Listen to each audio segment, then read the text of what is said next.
작년 10월부터 고기 없는 월요일 채식 선택급식 이런 걸 했는데 울산이 처음 한 건 아닌데 이제 울산이 좀 전면적으로 시행한 게 아마 처음일 겁니다.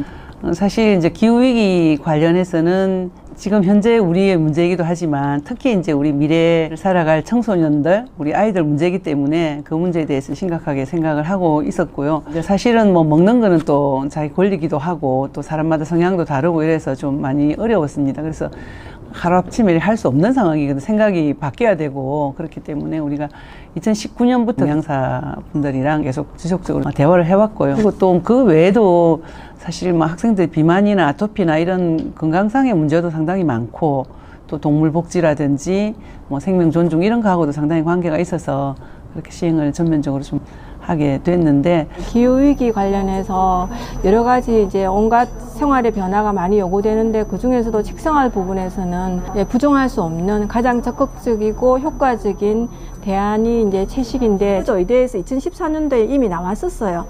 충분히 갖추어진 식물식 식단은 어른 아이 할 것 없이 임신 수육이 모든 사람에게 있어서 부족하지 않다는. 지금 코로나 때문에 난리잖아요. 코로나는 당장 닥친 거고 기후위기는 체감을 좀 못하죠. 사람들이 그만큼 심각하게 생각을 안 하고 있는데 실제로 요즘은 이제 많이 심각하게 생각할 것 같아요. 한파나 산불이나 얼마 전에도 보니까 텍사스 거기 완전히 도시가 꽁꽁 얼었잖아요. 이상 기온들 보면서 기후위기에 대해서 대부분 심각하게 생각을 하는 것 같습니다. 근데 심각하게 생각하지만 자기가 자기를 바꾸는 건 또 쉽지가 않잖아요. 오랫동안 익숙한 습관이 있기 때문에. 그래서 기후위기와 관련해서 이제 뭘 할 수 있을까 종합적으로 우리가 계획을 세워서 실천하고 있는데, 그 중에 매일 먹는 게 급식이고 기후위기 관련해서도 온실가스 배출량이 육식으로 인해서 굉장히 그 비중도 높고 이렇기 때문에 학교에서 기후위기 교육을 한 다음에 채식을 고민 안 하는 건 있을 수 없다 생각을 해서.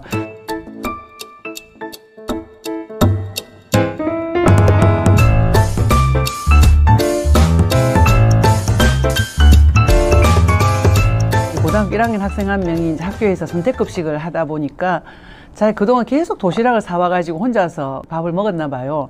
그래가 선택급식 하는 첫날에 저한테 SNS가 왔더라고요. 학교에서 같이 밥 먹을 이럴 날이 올 줄 몰랐다고, 너무 좋다고 고맙다고 하는 걸 보고 저도 진짜 눈물이 핑 돌더라고요. 소수 학생이지만 자기 권리를 그렇게 챙겨주는 게 참 중요하다고 생각이 들었고, 원래는 자기 학교 한 명이었는데 지금 6명으로 채식급식 하나 늘었다고 하는 것도 상당히 보람이 있고, 당장 힘들더라도 우리가 가야 할 길이고 또 가치 지향적인 그런 부분들은 좀 더 과감하게 해야 되겠구나 하는 걸 제가 채식급식을 통해서 깨달았습니다. 예.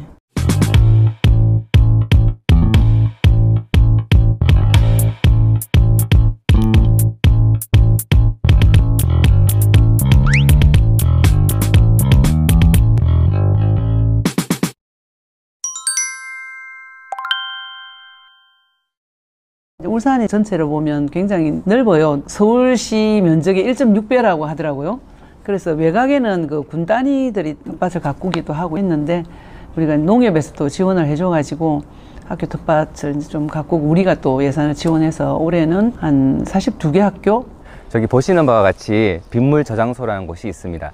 옥상에서 빗물을 받아서 내려오는 관을 저기 물탱크에 연결을 하여서 빗물을 저장하고 있습니다. 그래서 상시에 저장된 빗물 그리고 수돗물을 이용해서 아침에 15분 정도 식물에게 물을 주고 있습니다. 그렇게 해서 학생들하고 같이 수확한 작물들은 학생들이 직접 포장도 하고 그리고 홍보 활동을 펼쳐서 학부모님들과 학생들한테 판매를 진행하였는데요. 최근에는 코로나로 인해서 저희가 판매를 하기가 힘들게 되었습니다. 그래서 학교에 에듀박스라는 기기를 설치하였습니다. 이 에듀박스는 무인 택배랑 비슷한 개념인데요. 저희가 물품을 보관하면 바코드나 특정 번호를 통해서 학생들이나 학부모들이 찾아와서 번호를 입력하고 찾아갈 수 있는 시스템입니다. 그렇게 해서 얻은 수익금은 월드비전에 기부를 하였습니다. 우리 학교는 아이들이 자연과 친구 되는 공부를 하는 그런 학교입니다. 그래서 우리 아이들이 이 정원에 들어와서 직접 꽃도 그리고 꽃 사진도 찍고 또 꽃이도 찍고 이렇게 꽃과 함께 하는 인성교육과 생태교육, 예술교육을 하는 특성화 학교입니다. 여기에 보시면은 아이들이 다 하단 안에 들어갈 수 있도록 오솔길을 만들어 놨습니다. 하단 밖에서 아이들이 그 자연과 이렇게 친구를 사귀는 것이 아니고 직접 하단 안에 들어와서 꽃과 나무와 농작물과 곤충과 나비와 이렇게 직접 보면서 또 이름도 알고 대화하고 이렇게 친구가 되면서 자연스럽게 환경 교육이 이루어지고 있습니다. 저도 이제 먹거리에 원래 관심이 많았습니다. 제가 교육감 되기 전부터 급식 운동도 했고 해서 먹거리에 관심 많은데 이제 또 먹거리가 텃밭하고도 연결되잖아요. 대안학교들이 이제 텃밭에서 나온 그 농산물 가지고 자기 그 급식을 하고 그런 게 참 좋았고 또 이제 친환경 급식을 우리도 하고 있거든요. 인근에 진짜 재배를 하기 때문에 자기 그 급식 식단에 오르는 농산물 있잖아요. 그 식재료가 구체적으로 누가 어디서 재배하는지 이런 걸 아는 게 굉장히 중요하다고 생각을 했거든요. 근데 학교 텃밭은 그렇게까지 될 수는 없지만 앞으로는 좀 더 확대를 하면 친환경 농가가 있습니다. 그 농가하고 학교하고 이렇게 자매 결연을 맺는다든지 해서 그 농가 일손도 돕고 거기서 생산한 게 이제 우리 급식 식단에 오른다는 걸 좀 교육하고 그런 과정들도 사실 좀 해보고 싶은 일 중에 하나입니다. 예.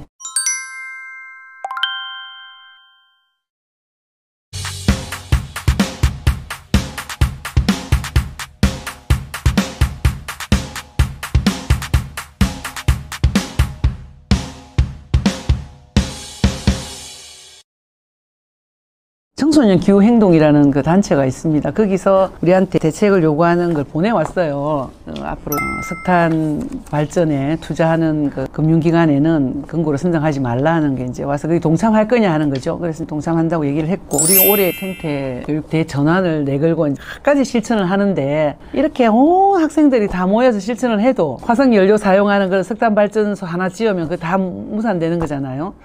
그래서 정말 이런 제도적인 게 참 중요하다는 생각이 들고, 그래서 이런 게 이제 강제하지 않으면 스스로 잘 안 줄이거든요. 지금까지 이제 너무 많이 지었기 때문에 어쩔 수 없다고 지금 계속 짓거든요.